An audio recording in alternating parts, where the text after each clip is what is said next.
Are we having fun yet? Yes, we are. Welcome to the kingdom. This is Andy, and right over here is Hannah. Say hi, Hannah. Hi. So, we have a few people watching so far. This is good. I like the turnout. How you doing, Hannah? Pretty good. Yeah. Okay, so let's interview for talk to people about who you are for the people who aren't here just because they know exactly who you are, which is probably most of the people. But just in case people watch this later, we have to do this. This is Hannah Bjork. I don't know how. I hope this is something I should have asked you beforehand. The last time, how do you Good say your start. last name? How do you say? How do you say my last name? Okay, it's Beuger. I would totally have messed that up. I would have totally messed that Okay. up. There, just overlay my voice over. Yeah, you'll be fine. This is It'll work. Hannah. She is awesome. I do not want to say her last name because I will mess that up, even though she just said it. Okay, that's how we're gonna do this. Okay. Or just give me the cue and I will say it for you. Well, that's good. Okay, so we have people coming in. And we have a lot. Oh my goodness, we have somebody in talking that's this weird. A guy named Jason. We don't even want to talk to him. No. He likes cinnamon too. It's really weird. Who doesn't really? So, I have to I have to introduce you. I didn't really do this well with Snud, but that's okay. But this lady right here, she does the level design and story for Satisfactory. She has the best fake British accent that you've ever heard in your life, even though I've never heard it. Oh God, why? And she has a deep emotional connection with. Oh, crap. Many things. No, I didn't write it down. I had it in my head. With the people at Critical Role, but I was going to say, what's his? Yes. Yeah. Matthew Mercer. Matthew! Just Matthew went off my head. Okay, I'm going to stop trying to do that because I'm mainly failing miserably on that. Okay, so, how you doing? Oh, good. This was actually the first day back of work after the holidays, so it's always a trying time of trying to remember what the hell you were up to before this, and what you need to fix ASAP. Well, that's good. I picked this day because it happened to be in January. Somewhere in January, and it happened to be on a Tuesday, which is what I normally do the majority of my Satisfactory stuff. So I didn't want to do it in the end of December. I didn't want to do it in the very, very, very beginning of January. So I picked it in. And I guess I picked just the right day. That way you're in the mind frame of stuff. Yeah. Full day of just like, oh God, why? Oh God, what happened? Oh God, what was I thinking? Okay, so I have a few questions. Let's see here. Let's start with questions. So, when I did a background check on this fine lady right here, we found Not creepy at all. She, at school, did a placeholder voice for Fragments of Him. Now, I know what placeholder voice means, and I know that you were doing the best British accent north of a location in where you live, which I don't want to say, 'cause, again, I will probably mess it up. But Fragments of Him. Yes, it's a small indie game. What is it all about? As far as I know, it's about loss. So it's like a more emotional oriented game where you go through the memories of a person who's something bad happened to him. I think he lost his partner. Anyway, I was more of a little bit of a more side character. I think sister or so. The details are vague. This is a few years ago, but I remember when I was studying in college. One of our teachers was working on this game. It was sort of like his project, together with a studio that was made out of alumni. And they sort of just asked, they needed a female voice who could do a British accent, and they asked me. There aren't a lot of females around. It's game dev. It happens. And I don't know. I just did some fake British accent, and it was apparently enough. So I came over. I did the recording, like a cold reading in their makeshift sound booth. It was like a blanket over a bunch of chairs, like stacked together, with like a microphone in the middle of it. It was great. Yeah, just one afternoon, just read through all the lines, and then that was kind of it. That's And good. then You're later officially an actress. yeah, sure, a placeholder actress. How great is that? You gotta start somewhere. You do. Yeah. Okay, Who knows? so My career in voice acting might be there in the future. ooh, maybe in a certain game we know of. Oh God. No. I don't know.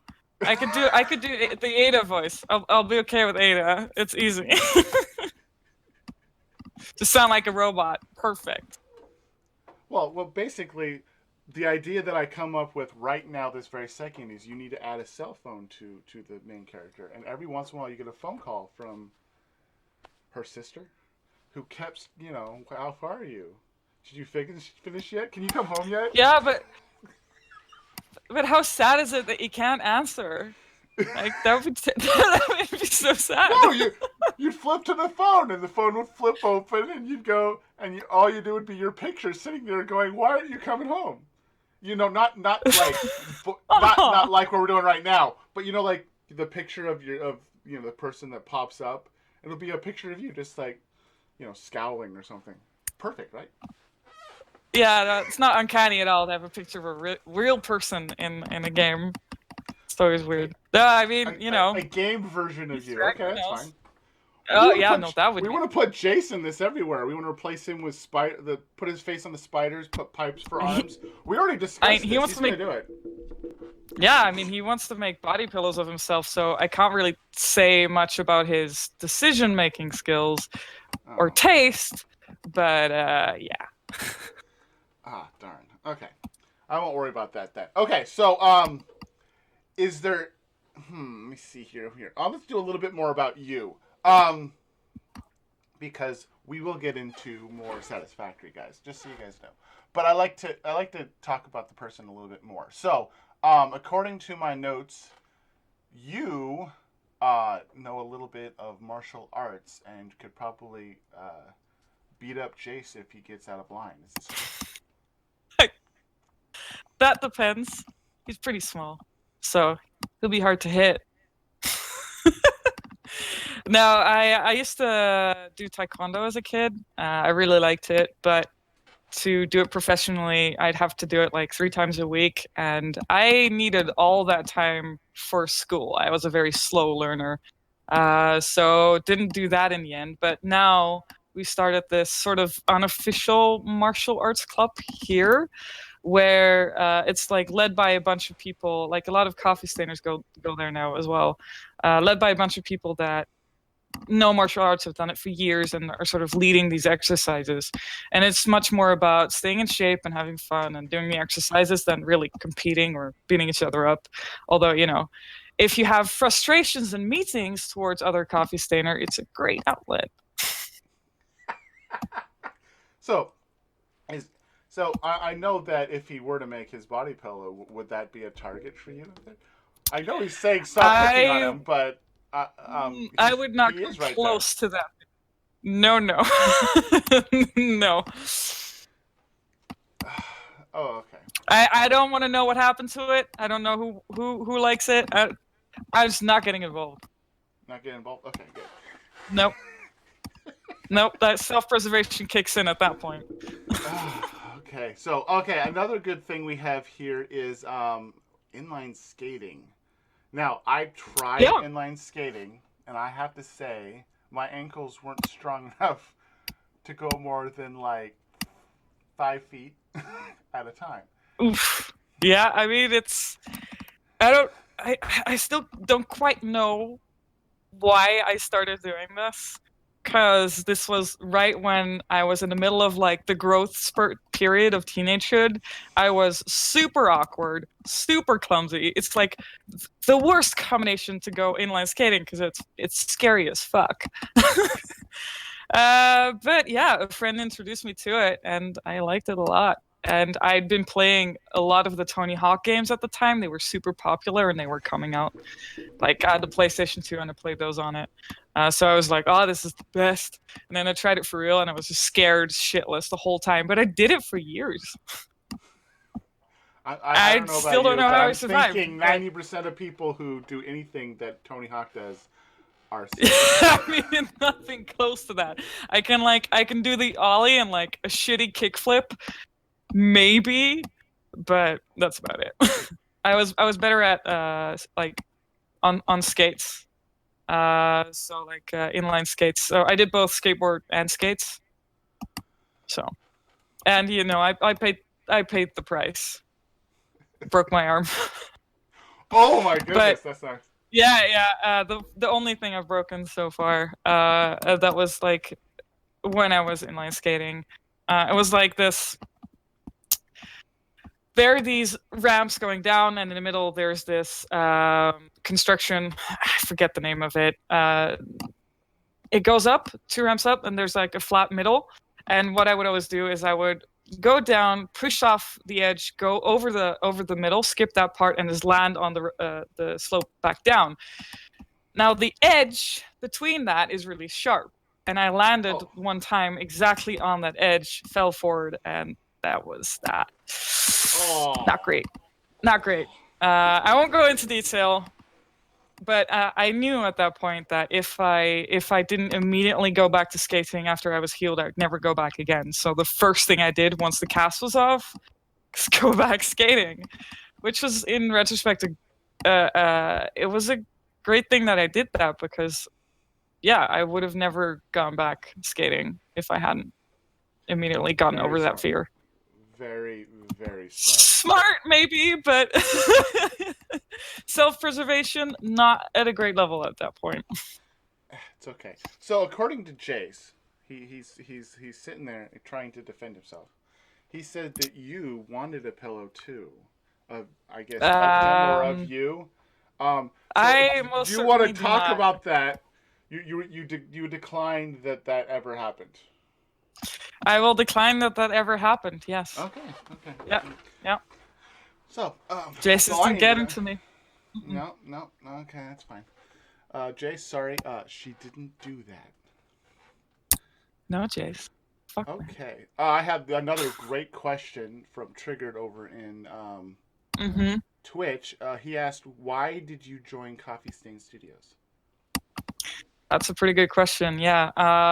So it all started last year of college, where that year was supposed to be spent at least partly on internships. So the first thing is what I did was that you apply for a bunch of internships, and I got accepted into Ubisoft Montpellier. So that's at the south coast of France, the Mediterranean. Which is like, heck yeah, it's super nice and warm. You got beaches, great. So I went there for half a year. It wasn't entirely clear if I would be able to stay there for the full year, at least for the half year increment. It didn't turn out to be really the place for me. There was some bad timing involved, but also it just really wasn't what I was looking for in a job. So I wasn't really happy there. Didn't really feel like I should stay there. Natalie, in the meantime, had been interning at Coffee Stain that first half year, and was talking to me about Coffee Stain, and it all sounded super super cool. And at some point, she was like, "Hey, they're looking for another designer, so go ahead and apply." So I was like, all right, Sweden had never been on my radar, but sure, let's try it. So I sent them a silly email because I knew that they appreciated humor a lot and that they appreciated people being very just themselves. So I sent them, yeah, some silly email. I probably still have it somewhere. I introduced myself as Hamburger, even not even Hannah, like because they were big on nicknames here. Um, Just like, hey, do you want another designer? I'm also from the same college as Natalie. That totally means I'm super good and I like your Awesome. stuff. Basically that. And they're like, sure, yeah, let's have an interview. So I had an interview with a bunch of them, and eventually they decided, like, yeah, sure, come over. So the first thing I did was, I remember distinctly that month of January was insane because I had gone back to the Netherlands to visit my parents for Christmas and New Year's, gone back to France to work for my last 2 weeks of internship, then moved everything back to the Netherlands to stay there for a week, to move everything to Sweden. Pretty insane, but it was absolutely worth it. That first half year of internship, I lived together with Natalie in an apartment that was owned by Coffee Stain. And after that, we both found our own place. But yeah, like after the internship, it went so well that they decided to keep us both. And then we started getting more and more people in from the same college and like friends. You know, it's ultimate nepotism, but you know, that's the game industry. That's awesome. That's fantastic. Yeah. Well, if the first two worked, the next seven should work too, right? Yeah, I mean, you know, takeover is happening. Our study was called IGAD, like International Game Architecture and Design.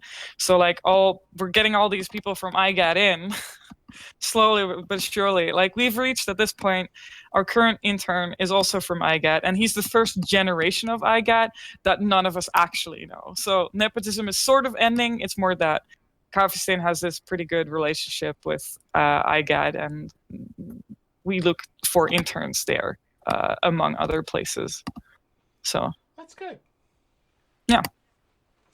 Okay. Let me see here. Russell asks, "What is the worst prank you have pulled on a coworker that you're willing to admit?" I'm going to add on to that. I mean, not much of a pranking sort. We do have a lot of fun at each other's expense, so I would say there's a lot of insulting going around between Jason and me. We get pretty intense. Trying to outdo each other with the insults and hating on one another. It's all done with love, though. I think not really a prank, more of an accident, and it was in the Coffee Stain highlight video. Was where Oscar, our game designer, accidentally knocked over an entire cup of coffee over Natalie's desk in his highlight video, which is very on point for Coffee Stain Studios. This is how it all happens. Giving people coffee stains? Is that what you just said? Or was it Pretty tea much. stains? I'm pretty sure. Like I remember, this is a story that they tell. Like when they were trying to come up for a logo with for Coffee Stain, they just had a coffee mug, and they would just make coffee stains on a blank paper for like hours trying to find the right one. It's like, is that's an interesting method, I think, of logo making. I have to say, compared to me trying to figure out one for my thing, that seems a lot easier. Even though it's gonna probably take hours, it seems easier. Yeah, yeah. This is why you have someone who knows Illustrator, hopefully, or Photoshop, preferably Illustrator. Natalie does that all that shit now, and for example, you know, trivia time. The Fix It logo was made by Sophie, our concept artist. Oh, nice. I like it. I do like So it. it's Okay. pretty collaborative in that regard. Okay, so we're gonna have at least one more question about you because I happen to Hmm. be huge on this, and we've only talked about this like 4 or 5 times. And you probably figured out what I'm going to talk about. So, Oh yeah, yeah. Dungeons and Dragons. I mean, we're gonna go full geek here. Dungeons and Oh yes. Dragons. This is the main question I have for you. Most people who play Just. Dungeons and Dragons have Hmm. one class that they gravitate towards, like, unless they're had the conversation with themselves going, I've done this a little too much, I need to do something new. They go for Hmm. a specific class every single time. They're like, oh, I'm going to Yeah. do blah. But what is it for you?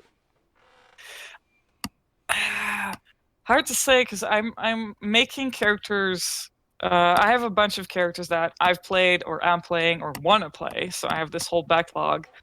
It's an obsession. I'm the same. I But have the same thing. yeah, so what I try to try out all the classes, and sometimes also there's these multi-class ideas that I have.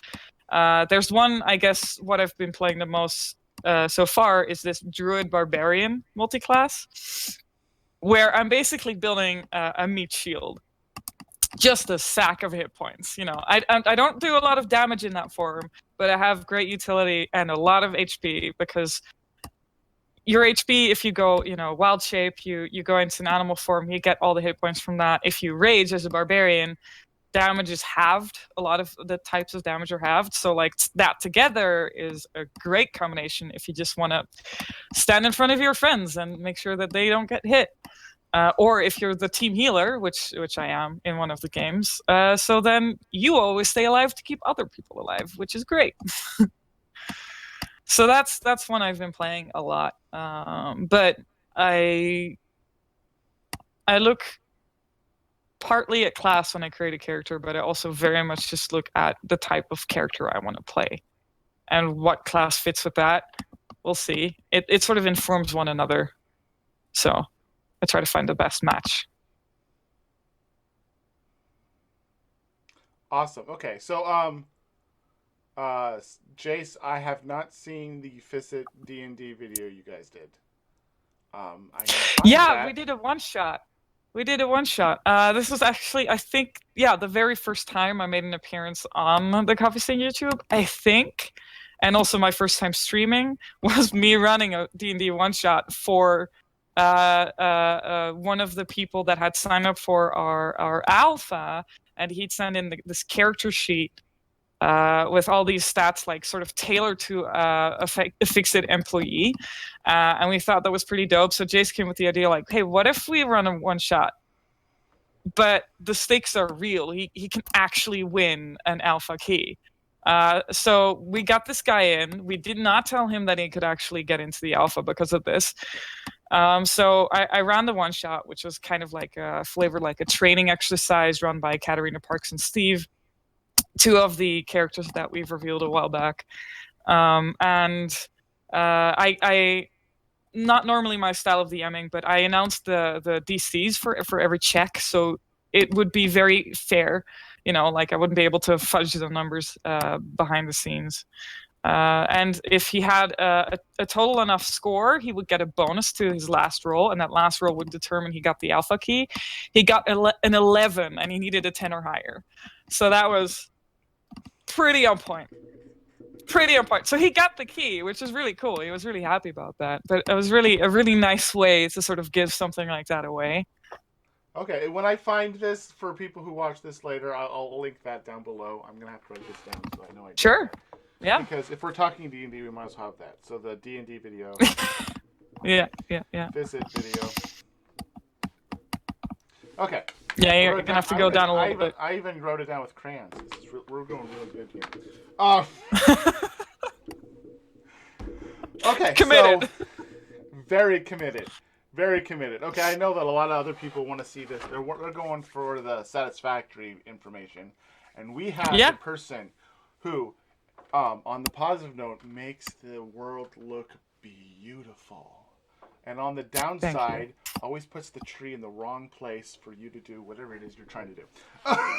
I will also remove the collision on it, or add the collision on it, whichever is the most inconvenient for you. Yes! Perfect. I love that. So the question I have for you is, I know that's not 100%, and you would have to redo a lot of stuff, but why is it that you can get rid of like most of the trees in the world, but certain trees are immune to a chainsaw? I mean, like completely immune to a chainsaw. This huge tree, which has the big round base of like 30 meters around, but the flower next to it, you could swing your chainsaw at that all day long and nothing happens.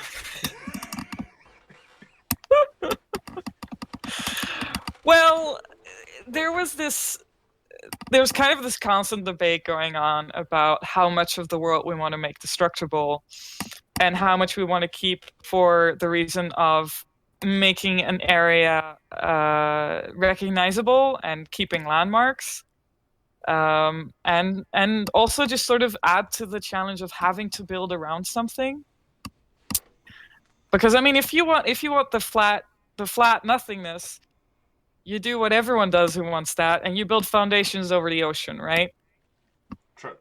It's a perfect way to get that flatness, but I'm kind of the the perfectly wrong type of player for this, because I would want to build a factory that merges with the natural world as much as possible and doesn't overtake it. So I will take the constraints, and that's kind of how I build the world too. And sometimes we have trees that we've made removable eventually because we're like, all right, it's too much of a problem. And others that we're like, I don't know if we should, because then it gets too easy, you know. But it's liable to change. I don't know. When we're Well, adding or removing foliage types, we always sort of take a look at them and see if what we want to do with that, like whether they're removable or not. And sometimes well, it's just like this one task that has been there for 2 years, and you're just trying to ignore it because you hate it. well, I have a. So basically, for me, if there's a tree I can't destroy, I just want some Hmm. a story element of some sort that tells me the reason why. Not just because my it just doesn't work. It's more like this is stone-ish in STEM, and you can't get rid of any of the Right, stones right, right. unless they're destructible, and they're very, very tell-oriented if you can blow them up.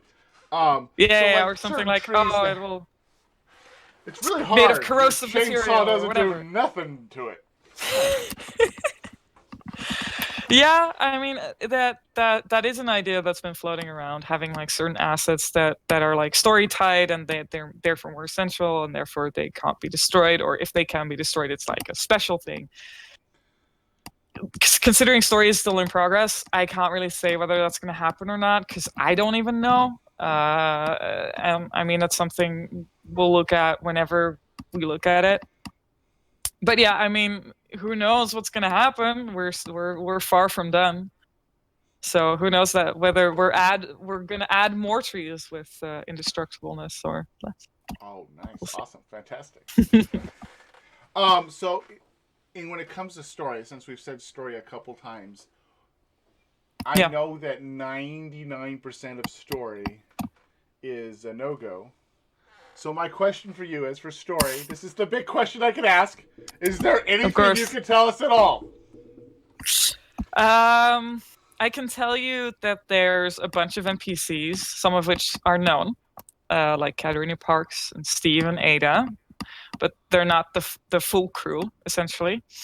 Um, there will be VO, so we're gonna have a lot more of VO happening because Ada's voice currently is auto-generated. It's not an actual human being speaking. Yeah. Um, and let's see. I mean, we're gonna have.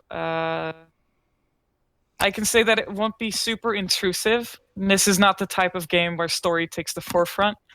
So gameplay will always be, gameplay factory will always be the primary focus. Um, what else can I say?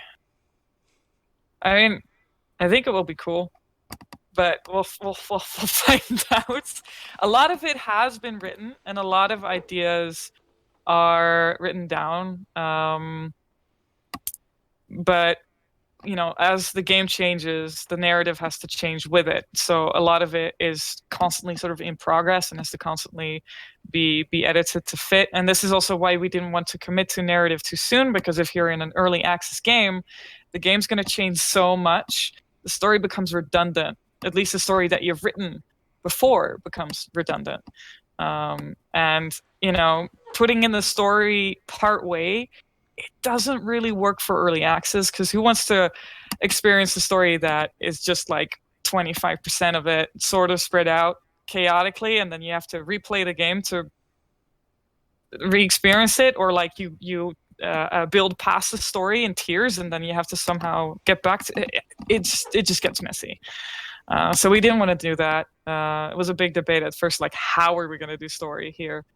And then we eventually decided let's just make it the last thing we add, because then one, people might have a reason to replay the game in full once it's properly done, 1.0 gold, blah blah blah. Two, it's just the full thing can then be experienced as intended. Three, it makes it a lot cheaper because you don't want to have to re-record VO constantly. You want to once you got the dialogue down, you don't want to have to change it too much because it's very expensive to do that.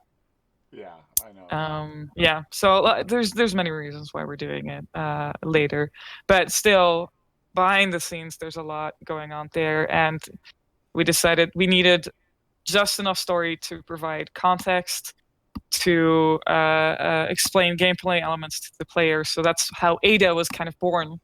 Ada was not an intended character from the get-go, but we needed a character that represented gameplay in its purest form, and therefore Ada became a thing. So she was created purely because of early access, and I think it's going to make the story better because I really like what this character is going to do in the future. So Awesome, fantastic. Part necessity, part creativity always makes the best results. Yeah, I mean, designing with constraints, that's our job, but if you don't have any constraints, it's so difficult. So constraints are actually the best thing that can happen to you, as long as they're not, crushing you. Granted. Well, you can always add that. Have the trees fall on you and kill you. I That would did be the find ultimate revenge. information on certain things. I did a wonderful video last week on all the awesomeness that is trains and how it has it only it not they don't interact with anything.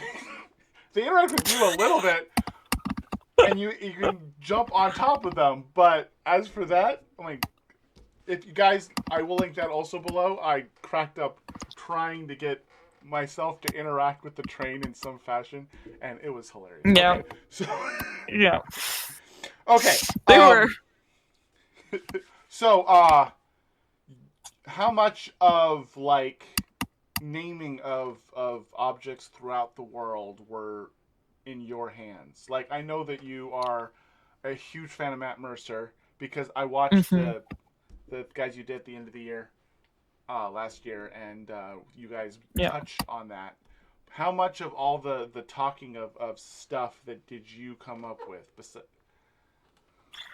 It sort of is mainly a mixture of me and Oscar as the main game designer. He did a lot of the naming too. And then the UI team, so Pontus and Natalie, they do a bunch of naming too. So sort of those sort of became narrative blurbs. But when it came to a lot of the resource, like gameplay stuff, like the slugs and the Mercer Sphere and the Summers Loop and all that kind of stuff, it's just a mixture of things. Where at some point I had to sort of be the one to explain it and make it logical, but we often have all these gameplay names for something internally that we then try to sort of translate into the game. Usually the easiest thing to do is to use the same thing as you use internally, because then there's no confusion. So like the slugs, they were always slugs. They were always like power slugs, but then they became like, oh, but you pick up a power crystal from them, and then it got a little confusing, but eventually we figured it out. But then I did for example research of like, okay, so can we actually call this a slug? Is this scientifically a slug? And then I discovered no, it's a semi-slug. So then I was like, all right, once you pick it up, Ada will say this thing of like, blah, blah, congratulations, you found this thing, it's a semi-slug, investigate more in the MAM to get shit. So then I sort of try to put a little bit of lore in those little blurbs. Awesome. So, for example, the hog, was always called a hog internally, but then I made it the fluffy-tailed hog because, like, hog in itself is you think of the Earth creature, right? We're still on an alien planet. It needs to stand apart in some way. So it's like, okay, it has a fluffy tail. Let's call it fluffy-tailed hog. Stuff like that. That. And the Mercer was, funnily enough, there is a character named Mercer that we haven't said anything about. That's all you know. And then Oscar was the one that named the sphere after the character named Mercer. So it sort of became this chain. And then the Summers Loop, for example, is also named after a character. Oh, okay. So, well, here's a question I have for you. The one thing in the world that is named, but only partially named, and that is Sam Orr. What is S.A.M. Can you tell me? No. You can't tell me yet. Oh, darn! Nope. Can't tell me yet. Okay. you like I have a few things here: Mercer's here, Sumer Sloop, and then Sam. So you touched on everything else, and I failed on the last one. Sorry, guys, I failed miserably. You almost got there. Almost got. Oh, it's okay. It's okay. So let's see here. Any more questions we have? I do know that Jace is running like my chat very well, helping answer some questions, which thank you, Jace. I know we're giving you a hard time, but you are awesome. So here, do we have any other questions for Hannah from you guys, and start asking them so that I can involve them in the conversation? I don't know what to say here. Something like that. So, the other question I have, let me see here. Oh yeah, non-flying bird. What Jay said. It's literally a bird that can't fly, so we called it the non-flying bird. Officially the name. Awesome. Okay. Yeah, that's Tom's question. So the tiny creepy bird that spread its mouth. Actually, that was such a, I don't know, I just like that bird so much because it sort of, I forget who came up with it. It might have been Big, our animator, but like its mouth opens up to like become part of the flower, or it was maybe the concept. I don't know, but it sort of pretends to be a flower so that like insects come close and then it eats them, which is like it's so smart. You mean like a Venus? It's so smart. I love it. Yeah, kind of like a fly trap, but it's a bird. It's great. Yep. Let me see here. She's not going to know that question, Crystal. But I will ask her. What will the plot of the game be? What's up? Oh, the plot, I know. I know the really answer to this theme question, but I know. Not saying. We can't get everything from I can't her. say it. I have to set this up so that when we finally get a storyline, she will be willing to talk to me again, and we can talk nothing but story at that moment. I mean, like everything. We're gonna. I look forward to that day. It's gonna be awesome. I'm gonna be like, okay, it's time, Hannah. Storyline. We're gonna talk storyline. Trust me, I will be so happy once it's out. It's not gonna be anytime soon. Okay. Ooh, if I could own any fictional animal, what would it be? Well, as one of my D&D characters has a pet owl bear. Yeah. It's mine now. I got this after this was at Secret Santa last year. One of my coworkers got me this one because I kept talking about how one of my D&D characters had a pet owl bear. It was fucking spot on. Which is an owl bear. Just guys know that owl bear is a really big owl.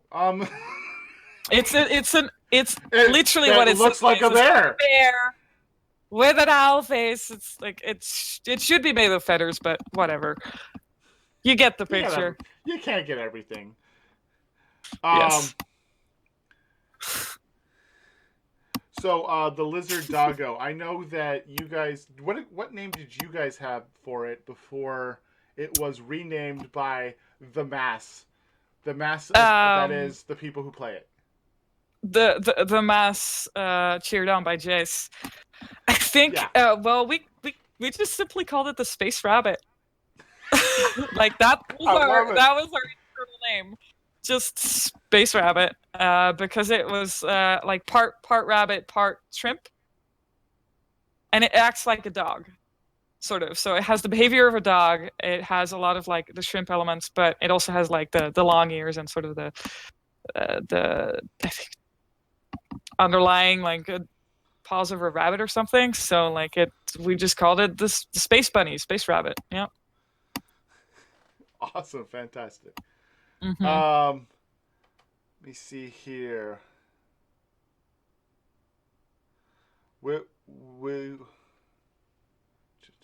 will we keep the void at the top right and bottom right of the map, or will it be changed later? Most likely we'll keep it. It's something we've been breaking our brains over, and something that we can't really fix because of the nature of our game is level boundaries. Because everyone can build everywhere, and that's not something we want to constrict too much. So level boundaries are a big problem. So at this point, we're just like, let's just make something that communicates to the player that just says this is the end of the map. So one of the ideas that we thought was pretty cool was having these big waterfalls just falling down into a void, and you never really see where it lands. You never really see the bottom of it, which is a pretty cool feeling.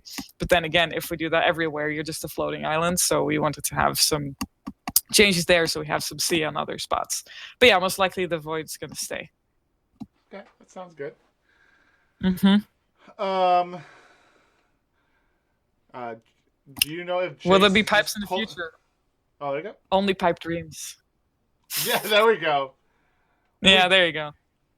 I personally think the best pipe thing we came up with was replacing spiders with pipe creatures.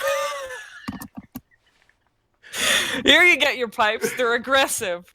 They're Good aggressive luck. and they kill you really fast. You hear this hissing sound just slightly before. I like that idea. Gone. I like that idea. Yes, let's do that. Let's do that. I'm sorry. I loved that idea when we came up with it. So I know that's probably a mod, and all you modders out there, make that happen, please. We'll totally play that. Totally play that. Yes. Yeah, pipeline updates as well. Yeah, we do those sometimes. Okay. According to so people are asking where Snut is. He looks like he's sick, guys. Yeah. Don't bother Snut. He needs healing time. I'll be okay. That's terrible. I know he's still all that community management, man. Active on Twitter. You gotta do something. You gotta do something when you're sick at home. Probably bored out of his mind. Oh, he probably is. Yeah. Okay.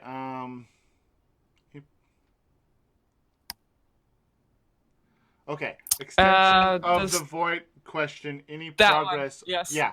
On the southwestern islands, the damage barrier cuts them in half. Yeah. So, yeah, the damage barrier is a thing. We're gonna have to change the way we use it in order to extend those islands, because the damage barrier it's like a square around the level. So the fact those islands sort of surpass the square that we made there, it wasn't really intended. It was some miscommunication there, and now it's like, oh look, a paradise island of death. So we are gonna fix that. We're gonna fix that. So probably put a bubble but around it's kind of funny niceness. how frustrated people get just trying to get to Paradise Island. It's like, yeah, I feed off of that. I mean, I just get sent screenshots of people mowing over the level and just putting concrete everywhere. So this is my small revenge. All right, just give There me you go. this. Awesome. I like it. Okay. Ooh, what are the names of the cats used as pictures in the game where arachnophobia mode is on? I know one of them. One of them is Sophie's cat, and I don't know that cat's name. But the other one is Fea, which is Natalie's cat. She also has another cat named Rosa. I think it's Awesome. only Fea that's in the game. Okay. Will standard recipes change? Do you know that? I know you're more of design That's not stuff. my. Yeah, That's it's not not my. really your time of recipe, guys. This she knows why that tree is in that area that you don't want it to be, Yes. and it can't be destroyed. She knows this Or things, or I also why. know what that fog is hiding. So There you go. Fantastic. Um, is do you know if they're gonna get a way where you will be able to reclaim the sections of land that you have choked in deadly, noxious fumes? that I will have probably certain make places that that a I'm bit like, more interesting. I want to go there. I want to go there, but I can go there for like a minute and a half. I can't build Right? there. Yeah. Yeah. I mean, yeah. There's ways to circumvent it, of course, like the gas mask and whatever. But maybe we'll add some more ways in the future. Who knows? But Okay, yeah, awesome. the recipes thing, like Jay said, the recipes will change. Like it's early access. We'll tweak stuff. It's probably gonna happen. Probably gonna happen multiple times, guys. Yeah, Multiple times. probably more than once. Yeah. As we're just trying to find the sweet spot of like accessible and challenging at the same Yes. time, which is very difficult because it really depends on what player type we want to design for, and like how many type of players we want to give fun in this type of game. So Okay. When can we build nukes and destroy the giant tree? who knows what you're building up there? Is it a food court? Is it a giant nuke? Ooh, that'd be interesting. Nuke the whole planet. That would be interesting. Revenge. Okay.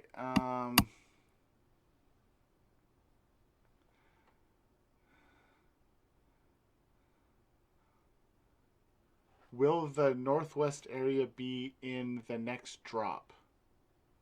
Is Fortress America on Twitch? Northwest area be in the next drop. I'm not sure. As Northwest is rocky desert and the savanna around it, and that one has been in for a while because it's one of the starting areas. But they might refer to the weird islands that you can also only see from a distance and that disappear when you get close. It's because it's an old like level of lethal. There used to be stuff there, but we removed it because of many reasons. And that's just a leftover, so that's going to disappear. As far as I know, we don't have plans to add anything there, but maybe depending on if we feel like we need more space or I want to add another like area for whatever reason, balancing gameplay assets. I don't know, Okay. but yeah. Awesome. Let me see here. Will there be minor, major overhauls of existing areas in Update 3? In every update, there will be minor or maybe major overhauls of existing areas. Like, we never stop working on the map. So whether that means we're focusing on just one area and overhauling that, or whether we're just doing a lot of small tweaks across the whole board, there's always going to be something that's hopefully better, because there's still a lot of work left, and there's a lot of areas that could use a lot of optimization, for example, or that we're just not happy yet with how they look, and we want to maybe add some more like wacky alien elements, or maybe some more secrets, or we just want to polish it up just a bit, just to get that extra shine on. So yeah. Okay, awesome. Mhm. Oh, thank you for subscribing.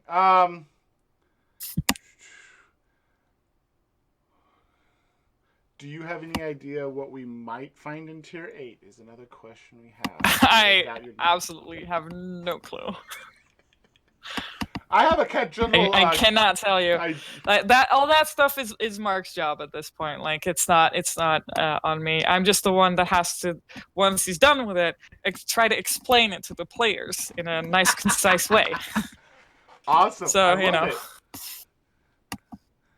Oh, well, I can tell you yeah, right now, exactly. No I'm one very good at giving you wild, crazy answers. If you have a question and you need a wild answer, just come ask me. It's all good. I'll come up with some answer. Yeah. Yeah. Fortress said thank you for answering his question. Let's see here. Yes. Anything else?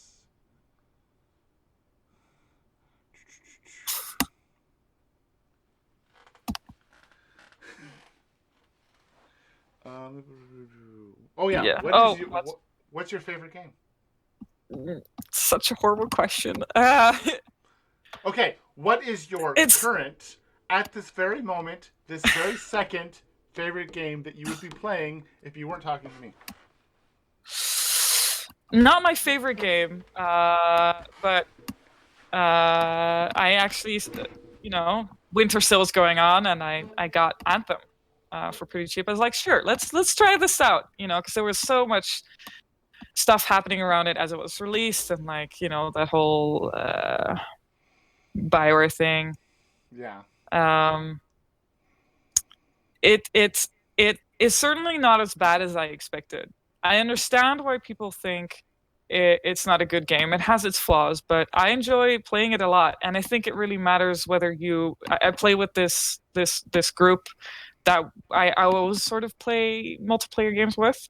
So we have this dynamic of we don't really care about competition or being the best. We just sort of try to have fun and maybe do some silly shit. And yeah, it turns out really well. So that's really nice. But as for like, I tend to be more of a single player game person. So, for example, the latest games that I've thoroughly enjoyed were God of War, the new one, Red Dead Redemption. I'm currently playing just a lot. It's just so nice and calming, stuff like that, games like that. And with the new recent Star Wars craze, I've actually started replaying Star Wars Knights of the Republic, which is Oh yeah. nostalgia. They need to do another one of those, It's guys. so They totally need to do another one. oh, absolutely, absolutely. All the Bioware games. I'm a fan of Bioware for sure, and that's why I kind of wanted to give Anthem a shot. And it surprised me with how well it does things. But then again, I'm coming in much later, so they probably already changed some things, and it's like I wasn't there with the launch. I don't know. I'm enjoying it. So when you do play a game, do you go, this tree really should have been over there. I would have done this so much different. This right here is really good, but the collision is just. Does that happen to you when you play things? When I'm playing games like Horizon Zero Dawn or Uncharted, also great games, I get so jealous. Like the systems they have, and for example with Uncharted, it's of course really hard to compare because it's a linear game, so they can do awesome shit, right? Open world is very different. And then you have, and then games with Horizon Zero Dawn, it's like, yeah, I mean, bigger team. I looked like, for example, at a making off video, and just the river tool that they showed off, I was like, oh my lord, I just want this. Please give me this. And the fog, I'm so jealous of their fog. Or like, geez, all right. So sometimes I really have to switch that part of my brain off because I'll just get jealous and annoyed. I'm like, I want all of this for me. Jeez, just please. But then sometimes for example with Anthem, I was pretty fascinated because it's an open world level as well, but the design philosophies behind it are so different because it's incredibly vertical and it's a very different traversal mechanics that you have in that game. So it's an incredibly different way of building the world. So I'm pretty curious as to how they did that. Stuff like that where I kind of just want to know how behind the scenes worked. But most of the time, I can switch off my game dev brain. Although the one thing I can never get rid of is I tend to know exactly what the game wants me to do, and I want to follow that because I want the game to give me the intended experience. So I'm not the kind of player that will go out of bounds to break shit. I will actually do exactly what the game tells me to do. And maybe the second time I play it, I'll try to break shit. But at first I really want to have the purest experience I can have. So Okay. That works. That works. yeah. Okay, let me see here.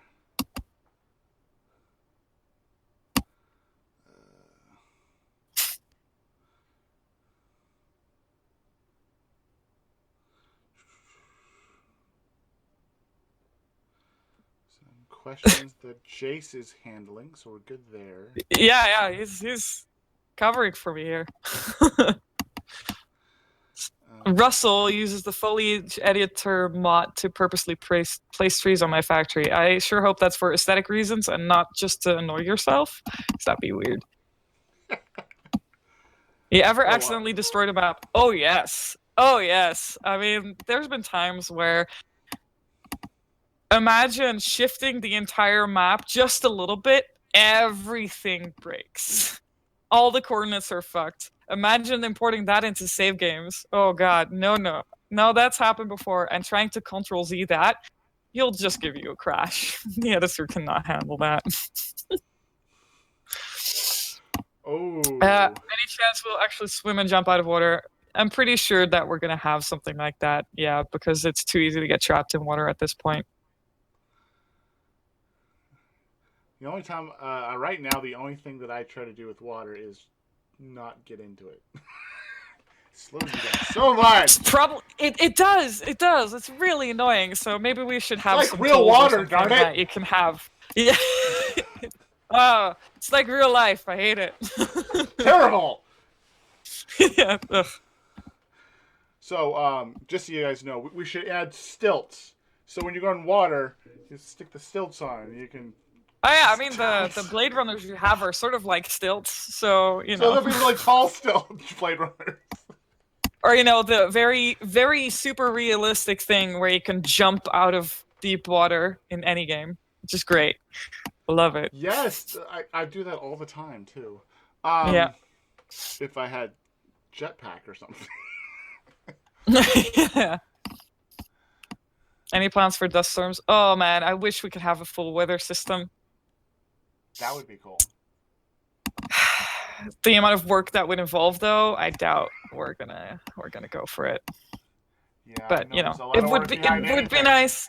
There's a lot of things that we'd love to do, but we just simply don't have the team for it.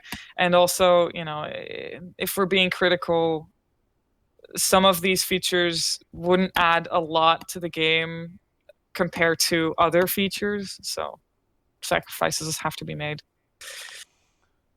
Awesome. Okay. Yeah, you know, clouds, rain, etc. But rain, then you have to, I don't know, textures. They have to work. Has to work with all the textures and effects, and I don't know.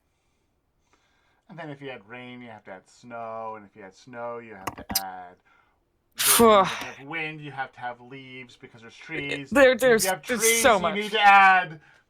It escalates really hard once you start talking about weather. Absolutely. It's a snowball effect, guys. Right? It's fine. I mean, I'm hoping that will at least deepen the system a little bit. Maybe not go for like a full weather system, but at least have something that is a bit more dynamic and introduces a bit more change in the environment. But to what extent, I have no idea what we're gonna do. So. Water creatures. Do you know if there's any water creatures? Water creatures. Oh yeah, I would love to have more water creatures. I would love to have more water plants as well. More just water stuff in general, and eventually we'll just become Subnautica. Yeah, let's do that. Let's just steal their game. You don't need a lot of water creatures. You just need the deadly ones. So let me see here. Oh yeah. We need to come up with a really good one right now. Yep. So we're gonna take a mouse, combine it with with a jellyfish. Yeah. And it just kills you. All right. No? are the little strings its tails? Does it have like are all Yes. of those things its tails? All right, that's interesting. I'm just going off God. with the lizard doggo conversation where you said you took one thing, another thing, put it together, and made something awesome. So just take two things Or and put it maybe just some together. sort of Cthulian creature that pulls people down if they go to swim too far into the ocean. That'd be fun. Perfect. Awesome. We more deadliness. There we go. Um,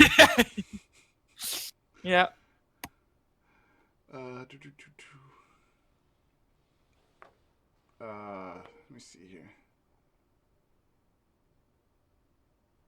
Any chance we'll get a way to set a time of day in this cycle, fix it at a certain time of day permanently? We have ways to do that because I need I need those tools to sort of check the time of day because I do the sunset, sunrise, the fog, all the coloring of the sky, blah blah, as well. Not just placing trees and rocks. So we have them internally. I don't know if you can access them, but I mean, probably at some point we'll throw those cheats out if they're not accessible already. Yeah, I don't know. I don't know how that works from the player side of view, essentially. Okay. Awesome. When can we build a Death Star? What do you think you're building up there? A food court? Yes, it's. You don't know this, but No this fish, is a though. Star No Wars fish. game. You're just one of millions of people Secretly with in the final Star Wars product universe. up to get a Death Yep. Star. You know, this is how they get Yeah, all the we materials. actually work for Disney. Just saying. Yeah, yeah. Uh, Yeah, photo mode. Oh yeah, photo mode. That'd be nice. We can finally get rid of those nuts, but do you want to get rid of those nuts, really? The flying manta ray.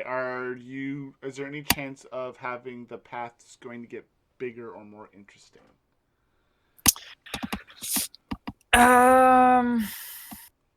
It drops something. I don't think so. I don't think the manta ray is even. I don't think it drops anything. But currently, the flight paths are set. I don't know about any plans to change that or make that more dynamic. I mean, hopefully we'll add some more in the future, but aside from that, I don't know. It's a bit of a lower priority question at this time. Okay. But when we get to a more like polished stage with all the creatures and stuff, then maybe we'll add some more like dynamic stuff, and who knows? Cool. Awesome.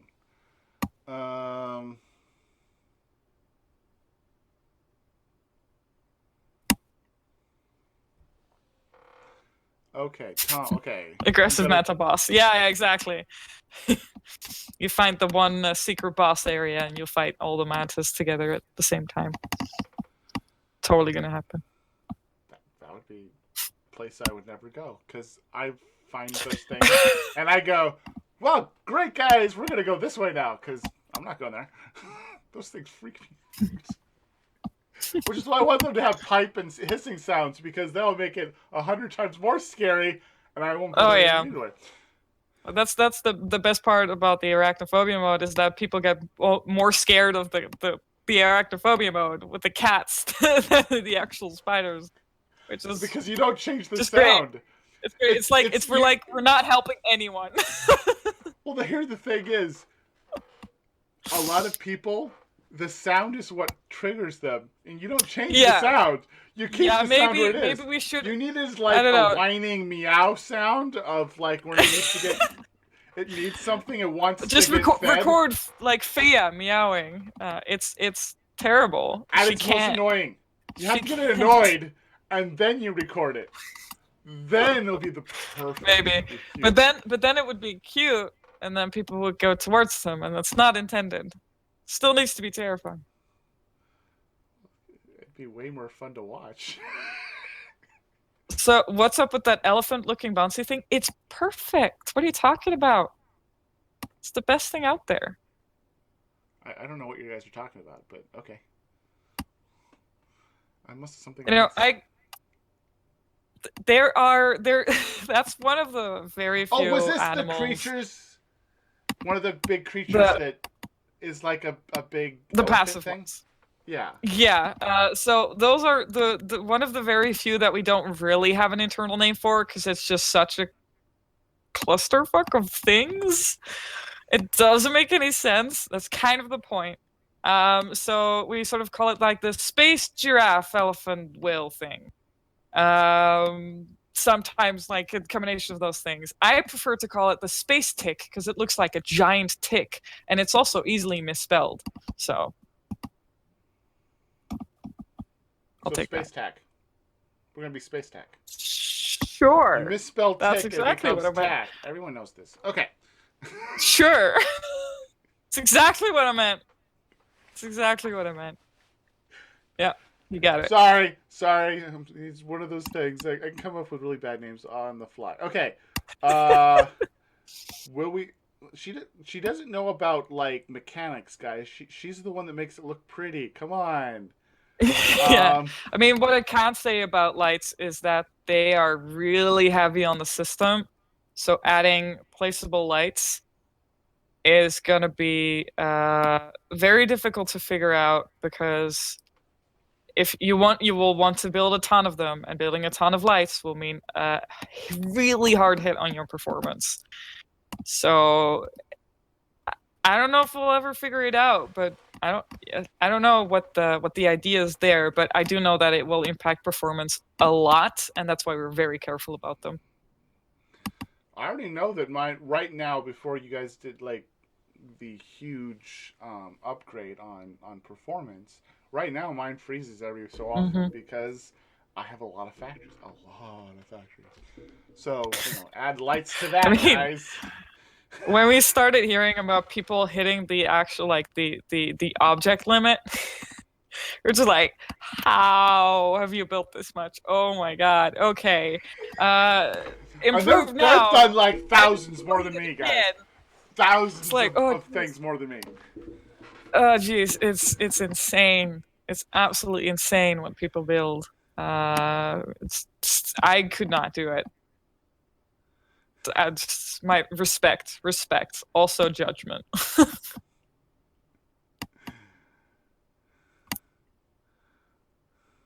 Lizard catos? Interesting. Hell yeah, would be amazing. What they would look like? I guess it loves a doggo but behaves like a cat. I don't know. That would be interesting. If they did that, I would tell you right now that you'd never be able to train it. And it would always. Nope.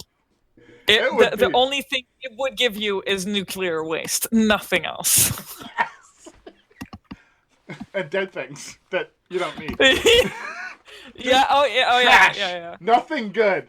Just trash. You get Yeah. dead No new lizard creatures. doggos on a constant basis. Yeah. Yeah. As a question like, so no new creatures. We're gonna add more creatures. I just don't know when or what they are or what they'll be like. Whether they'll be enemies or passive or whatever. But yeah, we want to add more. We just want to make the world more lived in and more lively in general. So that'll be a thing.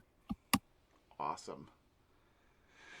Have you ever seen Let's Game It Out and the insane amount of belts he built? Of course, yeah. Like every time he publishes a video, like it gets shared around the office because there's something in there that's insane.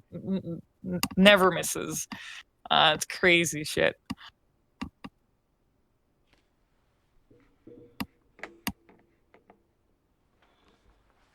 Okay, let me see here. Spidey Catos. Yeah, that's correct. We already have cats in the game, technically. Okay, guys. Any other good questions we're going? We've gone for an hour so far. Hmm. Um, and we get some good questions. Good questions. I ran out of my questions. My question, I already answered every single thing I have on my list. Hmm. Right here for me. Any Right here, chance guys. of yeah? Any chance of leaves following the sun or other plants to react to the environment? Leaves following the sun, probably not really. That's a level of detail that I don't think is worth putting in compared to other stuff that we can do. But plants that react to the environment absolutely would be cool. Yeah. Plants that are maybe only visible at night or whatever. There's many ideas that we want to work with where we make the plant life matter more beyond just being something you harvest and burn.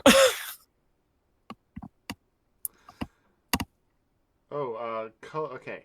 Real question then. How did you decide on the Yeah. color schemes of each biome? They're all perfectly unique in their hue, saturation, and specific colors. What was your thought process? That's a really good question. That's something that sort of really starts at the very beginning of designing the biomes. When I joined Coffee Stain, there was this old map that's now completely redundant, and that was sort of the first test they did of open world and how they wanted to build the world. And this was when Gus's was still there, so I sort of became his apprentice in a way. So I arrived just as the new map was being created, so the map that you know now. So it was very barren, very empty, very initial shapes, like big shapes. And basically there was this list of biomes that we wanted to that we could make with the assets that we had, and that grew over time. So stuff like where it really depended on the type of plants that we had and the type of ideas we had access to. So some biomes were very much built around a certain color scheme. Like we have the desert biomes, which are much more oriented towards like a red, orange, yellow spectrum. The green biomes that are much more tailored towards green. We have more like blue biomes, and then we started introducing some purple. So we have now like the purple forest. And the fog and the post processing that goes over it is always added last, or at least once the key elements of a biome have been built, because we base it on those key elements. So for example, in the purple forest that's next to the grass fields, that one it has a very like fantasy feel. I went for very saturated colors. I used purple a lot, for example. And I also tailor, the colors that happen are based on the time of day as well. So they shift with the sun. So like noon has a different color than sunset or sunrise. And then moonset and moonrise also have different colors, stuff like that, where it always becomes sort of a spectrum, and every biome spectrum is a unique. So yeah, for the grass fields, we wanted to go for something that very much felt like Earth-like and homey, because it's the main starting area that most people got to know at first, and we want the starting area to be something that feels safe and familiar and like something you could spend a lot of time in, because you're gonna spend a lot of time in it. So going extreme doesn't really work, but the further you go out from it, the extremer you want to go. So for example, with Blue Crater, the color scheme there obviously is blue, and we use coral a lot in our environment, with the idea of like, coral has such interesting colors and shapes, and it can be used for many interesting things that make it look alien. So the Blue Crater was very much like a coral based area. We wanted to go blue, so we went for this really underwater feel to the fog and the atmosphere to it, to really get that feeling as if you're sort of almost at the bottom of the ocean, but you're not. Stuff like that, where we really build a theme around it. And you have the red jungle, so of course I went pretty red with that. But sometimes you also want complementary colors or stuff like that. So yeah, so in the grass fields I don't go green, but I go blue because that's familiar. Stuff like that. So there's a lot of thought behind it all, and it's really very much based on the assets and the colors of the assets. For example, if there's a mainly let's say yellow biome that has the occasional red asset, then I will occasionally use red in the fog or atmosphere as well.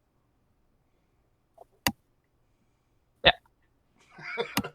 That is an awesome answer. Okay. It's a lot. It's Very a lot of back and forth, and it changes over time as we get new assets or change a biome. So it's never static. That's awesome. Okay. Any plans for new starting zones? Any plans for new starting zones? Yeah, it could be interesting. I mean, um, technically, nothing's stopping you from starting anywhere. True. Technically, but there You might be guys should ways where we add a can random facilitate that starting better. zone. Yeah, that's been an Like you idea, could sort of be like totally go in surrounded by blind. fog, and you'd be like, okay, well, this is good. Yeah, yeah.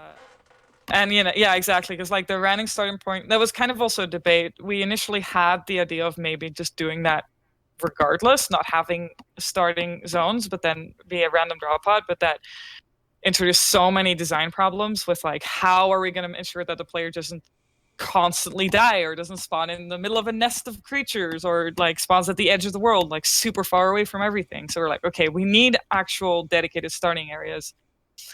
But then maybe for the more advanced player, it could be really cool to just have a random starting point, and then you figure it out from there, like going blind. Could be really interesting. I think could be a very interesting start, for sure. That would be awesome. I think Yeah, that like yeah, I would like that. later on when after you played it like 13 or 14 times, you're like, yeah, let's do a good challenge here. Yeah, yeah. Yeah, exactly. And yeah, the what Tom says, like many people still think that there's three different maps, we can probably figure out a way to make it more clear that it's three different spawn locations at the same map. I think we do use the word spawn location, but if Change people it to don't drop notice, zone. there's something we're doing wrong. Yeah, exactly. So we need to somehow communicate that more clearly, I think, because people get confused too much. So they don't understand that they can pretty much go anywhere and start from anywhere. So that's something that we want to clarify, because I mean, it could make people's games a lot more interesting. They want to have a bit more difficulty. And question from Tom again, like shadows from buildings caused by the sun skip along and steps on the ground. Will that be changed? Yeah, we're was a like a test whether like people noticed that or not. People noticed it. We're probably gonna try to smooth it out. Okay, on a side note, guys, I can see 24 people watching me and only 8 likes. Come on, guys. Come on. You like Hannah, right? You're not liking me right now. You're liking her. Yeah, totally. You Yes, guys, exactly. I need I need that to validation. get. I It need needs to be I above need it. 15. Above 15. Just right now. More likes, because the more likes it is, the more views this video will get. Mm-hmm. And right now, Mm-hmm. this video isn't about me. This is about that awesome Yeah. person right there. Okay. Let me see here. Anything else? Uh, will the world expand anymore? Not. I don't think a lot more than it is. There might be some small things that we add, but I don't think like large areas will be added. Maybe in the future, if we're doing like expansion shit, I don't know. I have no idea. We don't really have any plans for that yet because we're just trying to get the game finished. But I don't think there will be a lot added before 1.0. Maybe an island or two, maybe some more caves, stuff like that, but nothing major. We're just trying to fix up the world that exists currently because there's a lot of plans and a lot of ideas we still have to make the world better. Awesome. Okay. So bigger does not mean better, in my opinion. Don't do that, Jace. Cry. Okay. This is sabotaging yourself, man. Yeah. Does the Okay. color of the It's sun inform the okay. color palette?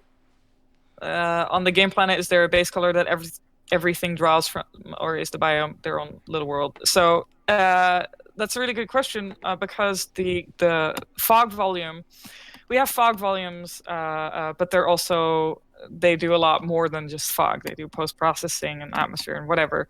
So there's one big one that's across the entire map, that fills in like all the gaps of the smaller volume, and that is also the volume that was made specifically with the grass fields in mind. So that's the one that you're in and that you see when you're in the grass fields. There's a lot more of these volumes that are wrapped around biomes specifically to tailor that biome with certain colors and all that kind of stuff. And the color of the sun doesn't inform the color palette automatically. I sort of put the game on a certain time of day, and then I tweak all the settings in the volume to sort of have these colors and this amount of fog and this amount of post processing, etc., etc. And then I pick another time of day, and then I do the same for that point. And then eventually, I have a graph where it will fade in between those points. It's like milestones of the day. So usually, there's a lot of points around sunset and sunrise because a lot of change happens in a lot of time. So I manually change the settings of the volume with the position of the per position of the sun, technically. So there's a few key points like noon, 2 o'clock, 4 o'clock, 6, 7, 8, and then maybe 10, and then 12. Those are, for example, key moments that I tend to always have a certain setting, and then it will automatically essentially fade in between those points. So it's not just a harsh transition between like red sunset to blue moonrise, like ploop. No, it fades gradually. Awesome. So yeah, and it does allow me to also change the color of the sunlight, for example. So there's very small tweaks I do with this. It gets really, really nitpicky. Yeah. Any chance of having a snow-based biome? Icy, Doubtful. snowy, Doubtful. cold. It would be a lot of work because we'd have to edit every asset to fit, and making snow feel nice, really difficult. It's one of those materials that are it's just a nightmare to get right. Because nobody wants that shitty millimeter of snow that melts instantly in contact. That's not snow. That doesn't count, right? So if you want snow, you want the real deal. That's you frost. Want like nice layers, at least like ankle height, whatever. But then you have to make it react to everything. So it's a lot of work. Instead of I doubt it. Snow biome, what about an ice biome? So all you have to do is just take away friction on everything you do. Oh God! And make it blue. So there you go. And that way you're sitting there trying to do something, and you're sliding off the edge. Hold on, I just make a second map, and it's just an infinite floor. It's just ice. So just getting anywhere is absolute hell, but you can build infinitely. How about that? Let's do that. Perfect. I love it. Okay. I mean, yes, snow is a lot less easy to add than any other biome, just because it's so special in many ways, where we have to somehow make snow react to people, but also have the assets covered in snow in a realistic way. And then also if they move and there's snow on them, how do you do that? A whole bunch of new effects, a whole bunch of new landscape layers and everything, and we're already pushing in line with a lot of what we're doing. So it complicates things a lot more. It's a lot less easy to add than any of the other biomes we've added so far. It's just so special. So it's hard to justify. Guys. Satisfactory too. Yeah, sure, yeah. Considering the Snow Peak Mountains in the background, it would make sense to add. Not per se. I mean, sure, it's it would make sense, but on the other hand, we also have to look very much at the cost of time and effort compared to what else we could be doing. And right now, I'm not convinced that it's worth that, unless there's some really easy way of doing it. But I doubt that exists. Snow is one of those kind of notorious things in game dev, where if you want to have it, you want to get it right, and it's really hard to get right. So. Sorry, I started laughing towards Jace's Satisfactory 2 heart attack comment. Oh yeah. I mean, ice could be possible, but snow, I don't know. By the way, Jace, it's dynamic, I'm talking Satisfactory 2 in the year 20 1971. I don't know. Yeah, yeah, Way in yeah. the future that don't even talk about. Okay. Yeah, exactly. Where do Oh, you there's get your another good question. That one, where yes.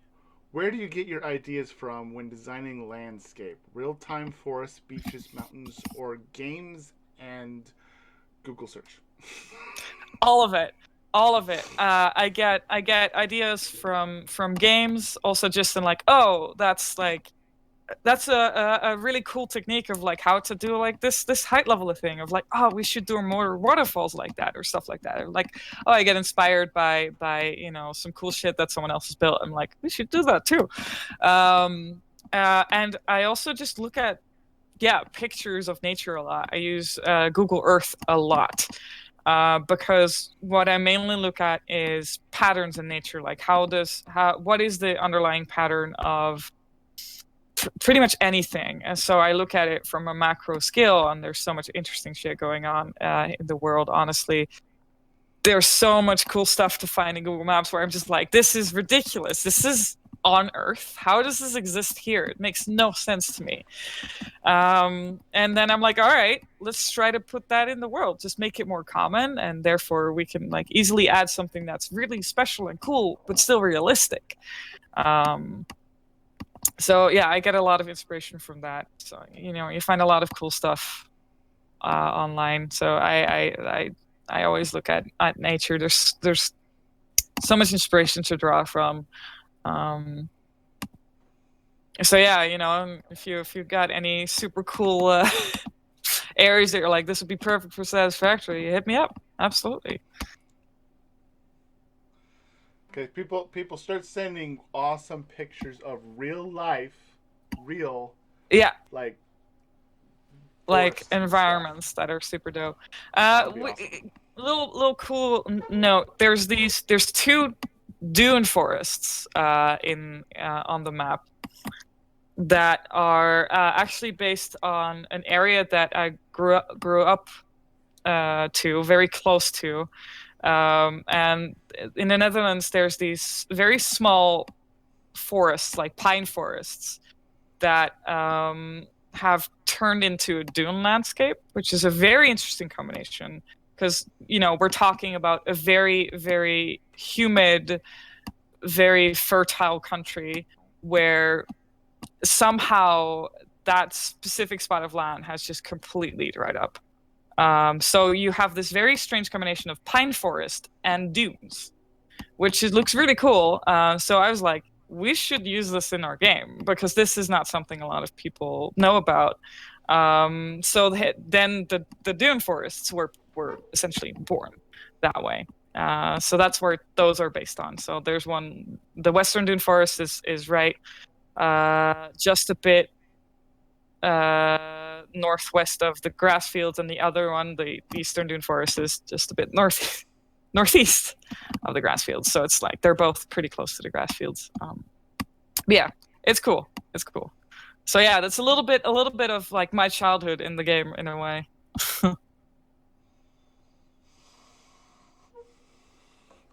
Okay.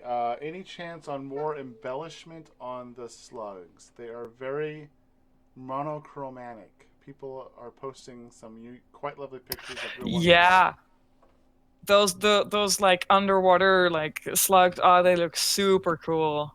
Maybe we're gonna update them. I mean, if real life can't beat us, okay, we have to be cooler. We Yes. can't be beat like this. Yeah, no, that would be really cool. Well, those things look super dope. Okay. Well, Snut has asking you what you main in Overwatch.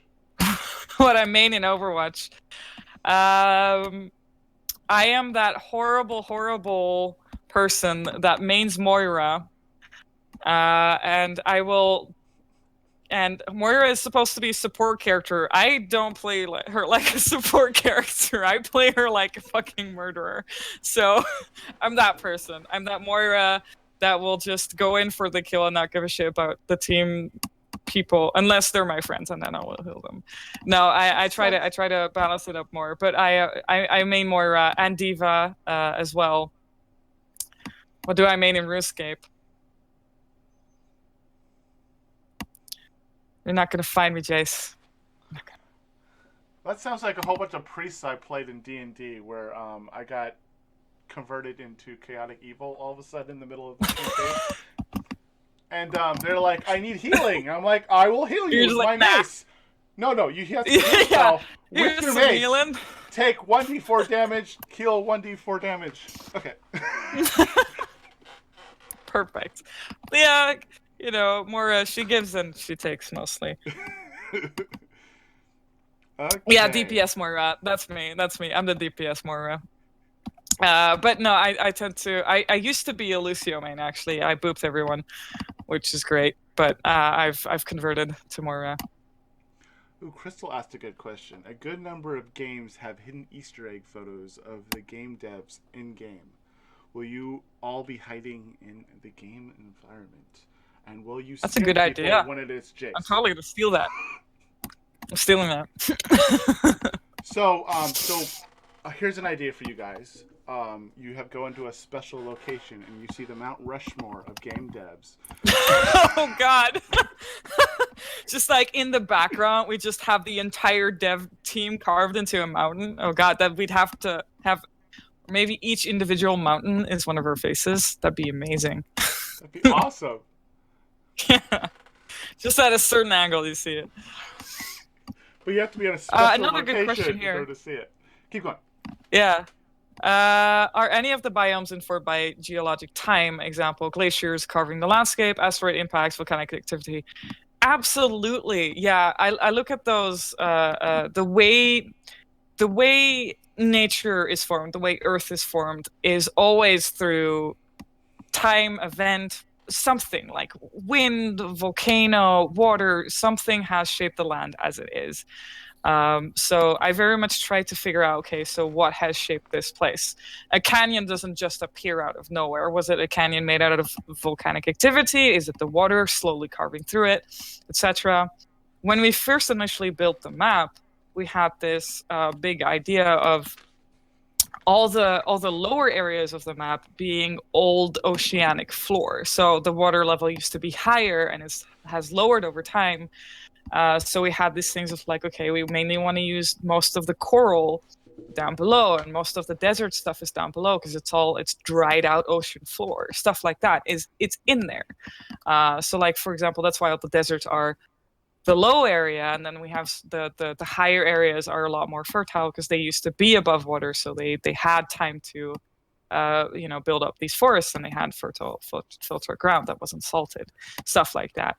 And where I also very much try to inform the shape of a landscape and biome by how the rivers flow through it. And we have this one area called Crater Lakes, which is literally a bunch of craters from meteorite impacts that have been filled, like some of them have been filled with water, and you still see like how, yeah. So it's very much based on those kind of things. Like we very much look at how nature behaves like it does, like why things are the way they are, and we try to sort of recreate it on both the macro and the micro level. So yeah, so I look at erosion a lot. Okay. Hannah, what is the intention of nuts? I don't know if she'll know this, but we'll ask her anyway. Berries and bacon. I don't know how to say that. Argaric? Bacon agaric. It's the mushrooms. I called them that because they look like bacon, so I called them bacon agaric. Awesome, fantastic. Yeah. People hate me for that. So basically, the question is, will they be regrowable at some point in the future? It's what I'm getting at that question. I don't know what the decision on that is. I know that's like a debate that's being had, like whether what the intention is there. Like, should we have to have them regrow? Should we have them be very finite like this? I don't know what the intention is. Either way, I think it would work. We just have to reinforce that decision a little bit better. So like, if what's gone is gone, maybe we want to add a little bit more of them. If they regrow, then maybe we want to place them in certain spots so that they're like, it's more of a less spread out or something, or it's closer to factories, whatever. I don't know exactly what the intention is there, but it's not something that is final super set in stone. That's all I know. Awesome. Okay. Do you plan on changing the border of the map? Yeah, that kind of goes into two questions that were asked before, the one about the void and the adding the stuff to the map. Probably short answer is no. If you want to know more, look at the video again. I'll answer it in detail. Of all the things you've worked on, what is that you would hope the players would notice and appreciate the most? And have we noticed yet? Oh man. I think it's really just the fact that people are enjoying being in this place. Because it's this fake world we've just constructed with our imagination in a way, but people can walk around it, and whenever I see someone just stop and stare, that's it for me. I don't even need words. I just need someone to just look at it and be like, this is nice. That's all I really need. I don't really care if you see the details, because very often the details, they're not consciously seen, but they add to the whole, and people will feel if they're missing or not. So whether you notice them or not, that's really not the point. It's whether you enjoy being in this world. Like, all the detail works towards it. I know how that is how that works, so it's fine if people don't look at them, because they notice them even if they don't notice them. That makes sense. And it always I always love it when someone starts talking about like creating their factory and feeling guilty about having to raise the world to do it. I'm like, yes, that's it. That's what I had to do. There, job complete. I induced guilt. Let me see here. Yeah, guys, they will most likely on their YouTube channel have all the announcements for update 3s, teasers, all that stuff. They're not going to do that with me. Yeah. This is just us probing for information. All the official stuff goes on their stuff. Yeah. Like Jay said, hopefully soon. Hopefully soon we'll have some more info. Okay. And 3 days of playtime into this game? You're insane, Kai. But respect. That's awesome. The reason why she's talking with me is I asked her and she said yes. It's the only reason she's here. Is she was willing to talk. Generally how things go. Yeah. So this is all her being awesome. This is just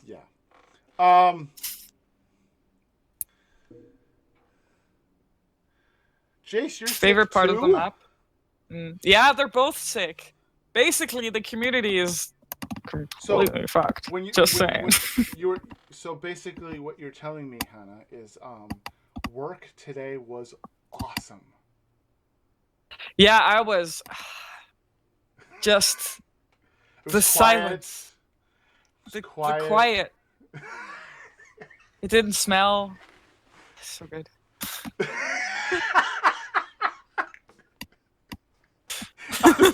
I wouldn't go with the smell. Okay, awesome. You don't want to know. Okay. I don't want to know. No, I don't. No. Oh, thank you, Matthias. That's really appreciated. Favorite part of the map? Oh, it's always so hard to really answer that. Oh man, because so much of it, like everything, it's gonna sound cheesy, but like every bio has its own thing, its own little thing that I really like. And of course, that I think what I like more than just a biome or a certain area is that feeling of when an area really comes together and people start seeing what I'm seeing in here, like on there, they can actually physically see it. And yeah, like, and yeah, things come together, assets tied together. I use them in such a way I'm like, yeah, this is it. This is what we're doing here. This feels right. Like that is my preferred moment. So it's that and so much more than like what a biome looks like. Just the fact that it happened and it turned out like it did.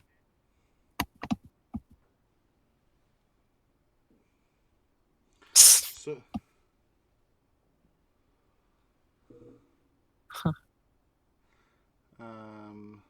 oh, solar eclipses.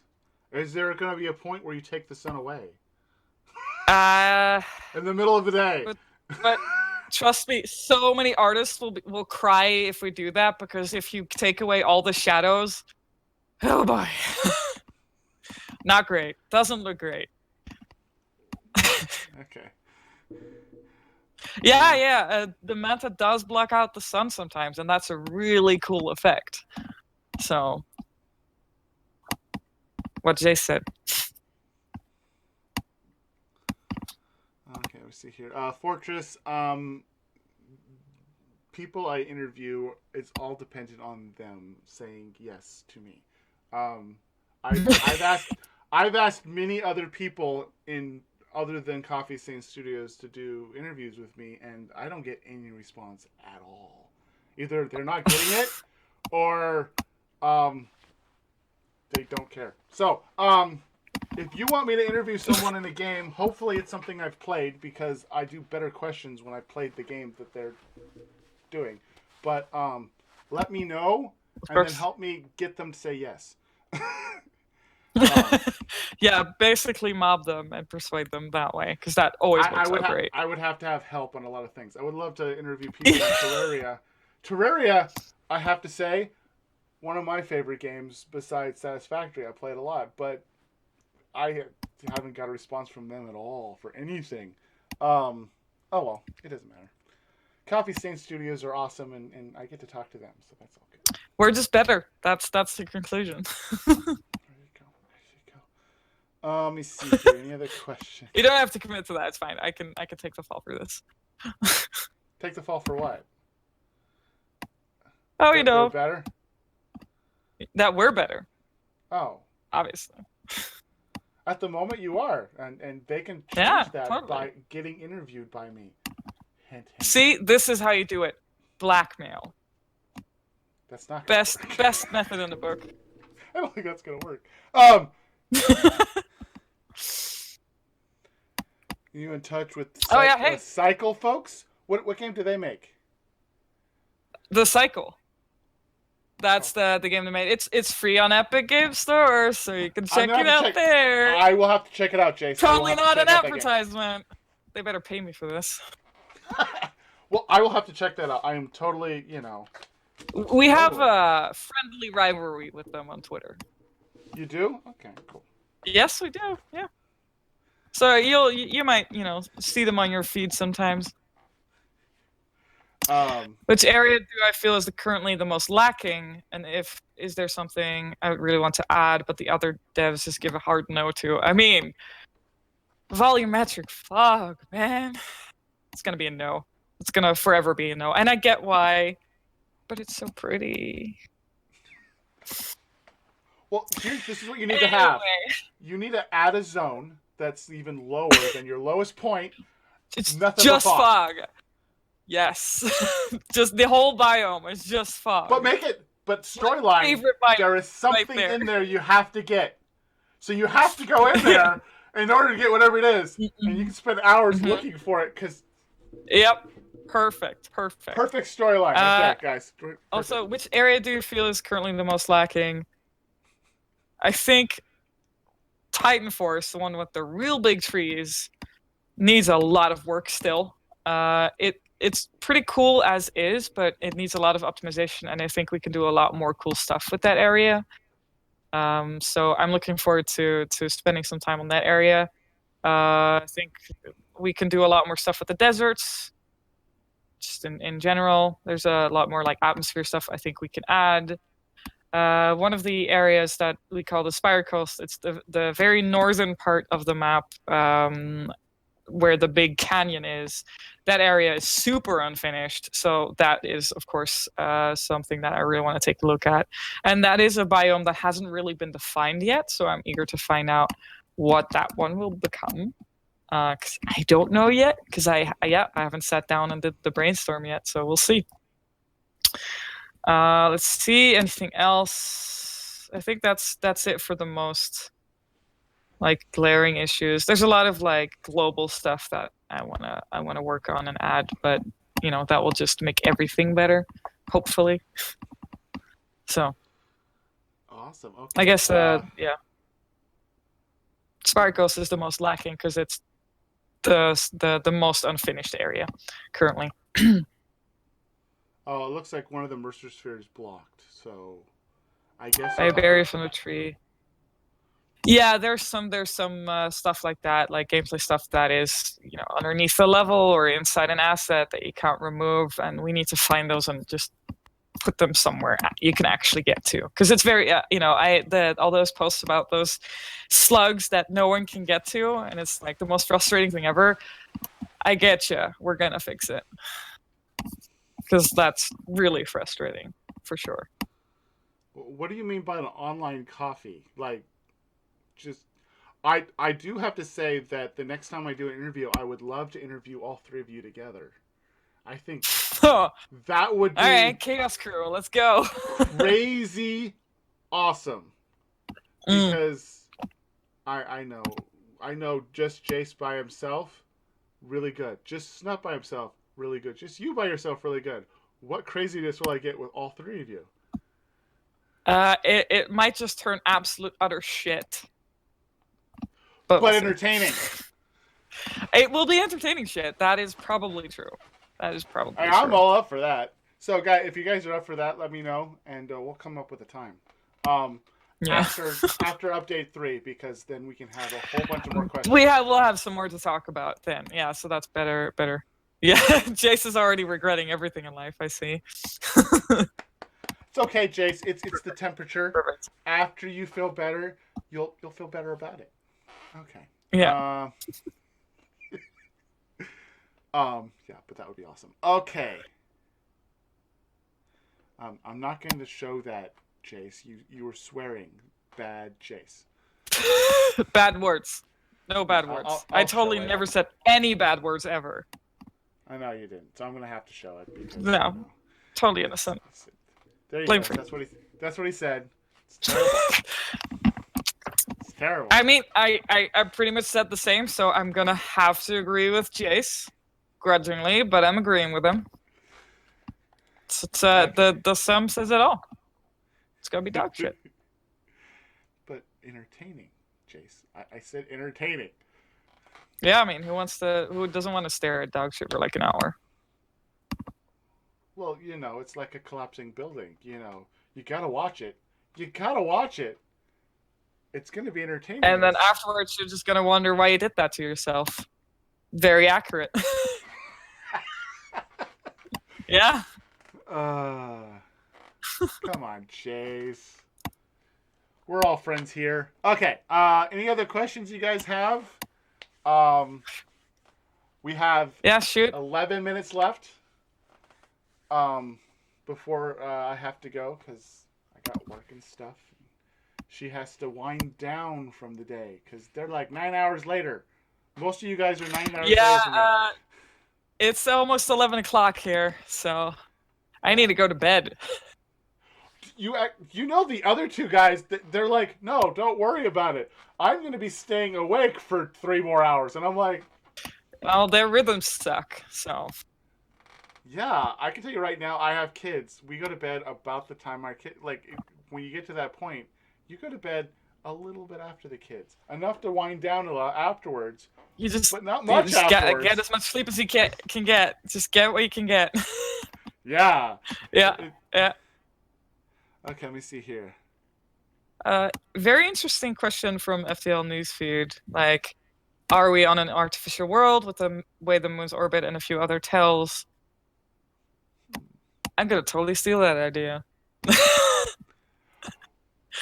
you can, Let's just say that that is a question that will eventually be answered. Not now. maybe you have all this understand in a Dyson sphere, and the sky isn't real. Yeah, and Yeah, all the physics bugs that you're reporting, well, it's features. They're not bugs, they're features. It's intended awesome. because the world's broken. There you go. Best excuse ever. It's lore now. uh, how long did it take you to create the pink and red forest in the middle of the map? Oh, It's huge. that's the most recent area that we worked on. That was from the last update. The bamboo fields that were made by Ben, who's helping me out with environment sometimes. But he's actually technical artist currently, and I did the red jungle mostly, and they were huge areas. We totally underestimated the size of them. So I rebuilt that area a shit ton. And it's interesting because after we brought out the update, I rebuilt the area again, and then with the that was sort of added with the tweaks, and I don't think anyone noticed that it changed a lot again. So I'm just like, yes, snuck it in. Uh, Until now. Uh-oh. until now they know from the source. Yeah, but that was a pretty massive area, and that was, I think, the first thing, like the first area I did, like when Gusta's left, because it's just I'm the sole level designer now. I do get help from other developers, but it mainly falls on me. So that was the first time I really had to do everything sort of myself. So that was sort of a nice sort of test because the area was already there. We just needed to actually figure out what the hell we wanted to do with it because it was all placeholder stuff. So hence the bamboo fields and the red jungle were born from the placeholder stuff that we had there. We knew we wanted to do something with red. We had the names already. We just didn't know exactly what it was going to look like and what assets we were going to use. So yeah, we rebuilt that whole area a bunch of times. I mean, whenever we make a new biome, it gets rebuilt time and time again until we really nail it. But yeah, that one worked out quite nicely. Yeah, and now I'm really being put through my paces. I can't say how, but it's worse. It's worse. It's worse. Oh, no. Well, you're going to have to tell me where to look after your paces are in fruition. Yeah, blame Ben for the bamboo collision. Don't blame me. Totally blame Ben. Someone else. Yeah, Ross also helps me with level design, but he does the gameplay stuff. So all the nature you see and the world around you, that's what I build. He does a lot of the stuff like Mark used to do as well, is creature placement, resource placement, all the collectible stuff. Yeah, so like the encounters, that all the more gameplay elements of the world are added by those level designers. So I don't do any of that stuff. So slugs being stuck on their level, floating berry bushes, none of that's on me. Totally not my fault. It can be my fault, but let's just blame them. Nah, it's all their fault. Yeah, And it's all their guys, fault. guys, Totally if their you're fault. watching right now, the best way for you to defend yourself is to be interviewed by me. Okay, so, Totally, yeah. It just gives me a chance to blame other people. yes, and they Perfect. can't defend All I themselves wanted. unless they get on get interviewed. Oh Yeah. So I have Yeah, to yeah, say, exactly. everyone is stressed for update 3. I can totally, We especially when are you have doing a huge big mass of shit. people. Big shit, all right? So this is no joke. It's going to change a lot, and I really really hope people are going to like it because it was a lot of work. And it still is a lot of work. Hence Hey, us delaying it. I want to So see yeah, it in because full form, so that's why big I'm starting changes, over. we want to get it right. We really, really want to get it right. If something changes in a big way, we can't just half-ass it. We really want to figure it out properly before we release that. So, Awesome. Okay. Guys, just to let you know, 5 more minutes. Um, Countdown. The I'm countdown begin. Let the countdown begin. And I haven't promoted myself much, but if you want to subscribe, go right ahead. Okay. So, I gotta do at least a little bit. Let me see here. The give feedback option, enter message. Yeah. I mean, when you get the pop-up, it's sent. We didn't really make that a very the in-game feedback button. We didn't make that a super well-designed thing because it was sort of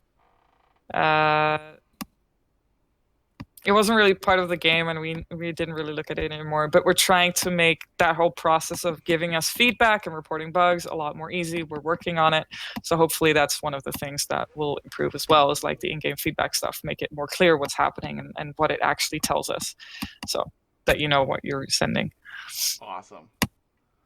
But yeah, the QA site as well, we're trying to improve, and we're trying to really figure out a way to get rid of the redundant stuff, everything that's been fixed, and really give newer issues like the attention they deserve, all that kind of stuff. So awesome. Okay. Yeah.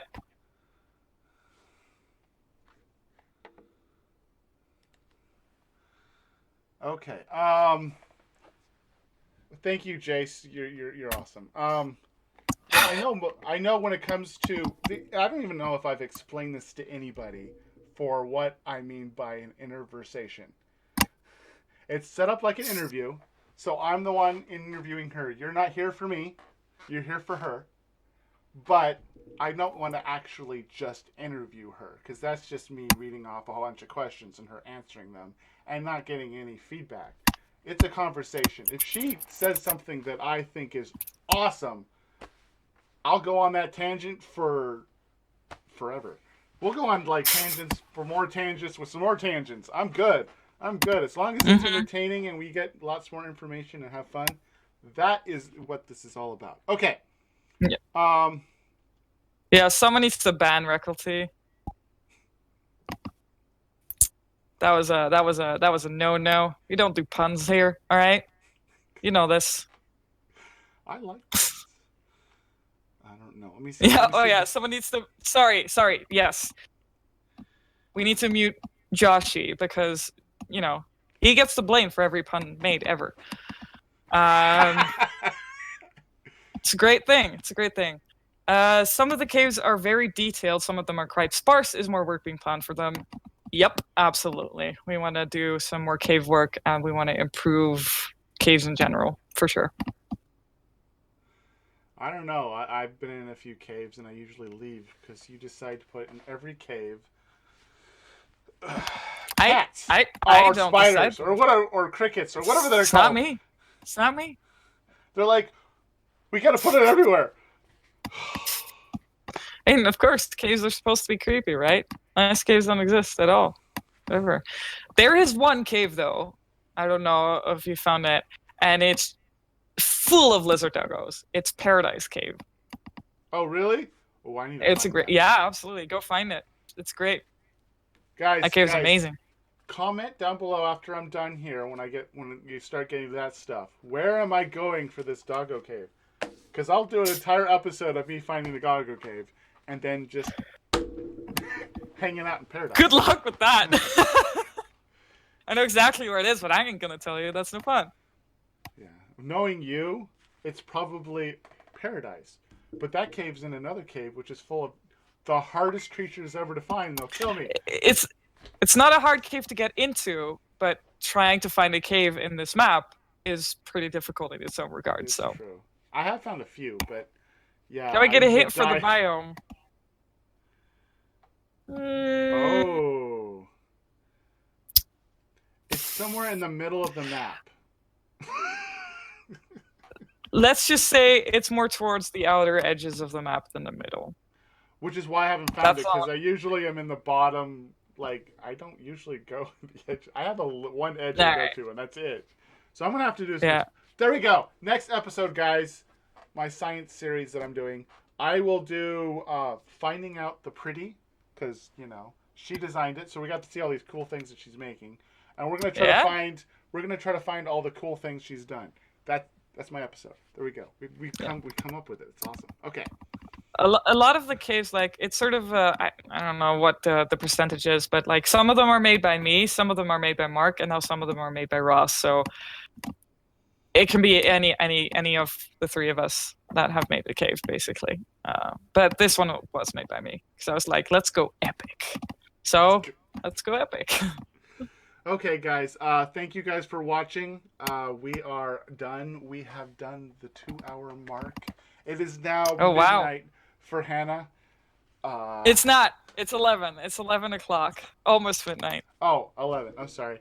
It's still bedtime. Quick math. It's pretty. Quick math, and I failed. It's close. It's really close. Yes. Thank you guys for coming down. And if anybody else in Coffee Stain that wants to be interviewed, please. I'm relatively easy to talk to. I think maybe. Wow, such a great pitch for yourself. I know. Okay. Let me rephrase it. Let's see. Fire! I'm awesome to talk to. So just come. There you go. That's it. That's it. There we go. This is really nice. Time flew. So last pitch for me. Don't hesitate to hit that subscribe button. Hit that like button. We have 18 likes, which means you really like Hannah. Thank you very, very much. Awesome. We want to get... So right now, out of the 3 views I've done, Jace is winning, followed by Snug. Now, what we want to have is you guys to tell everybody and have Hannah win over the 2 community managers. Do you think Obviously. Could you topple Jace on views for this video? I don't know if you can. I mean, I don't have an alternate Twitter account which I argue with. So there's a lot of stuff lost there, sadly. So maybe I should start. I don't know. I don't know. It's not like I've called him out a couple times on that particular thing he's been doing. No one calls him out, ever. No. Okay, so don't hesitate. Hit that subscribe button. Hit the like button. Hit the bell if you want to see things. Most of the stuff I'm doing 3 games right now. I'm doing Satisfactory. I will do more Satisfactory when Update 3 comes out, which it will happen sometime soon. I'm doing Terraria. It will happen eventually, but I'll if we have to delay Terraria till when the update comes out, and I'm doing Minecraft. All right. And Minecraft always comes out. Okay, thank you guys for coming to watch. Thank you, Hannah. You are awesome, fantastic. Thank you for hosting me. And it was a pleasure. See you guys. Thank you. See you guys later. Sayonara and ciao.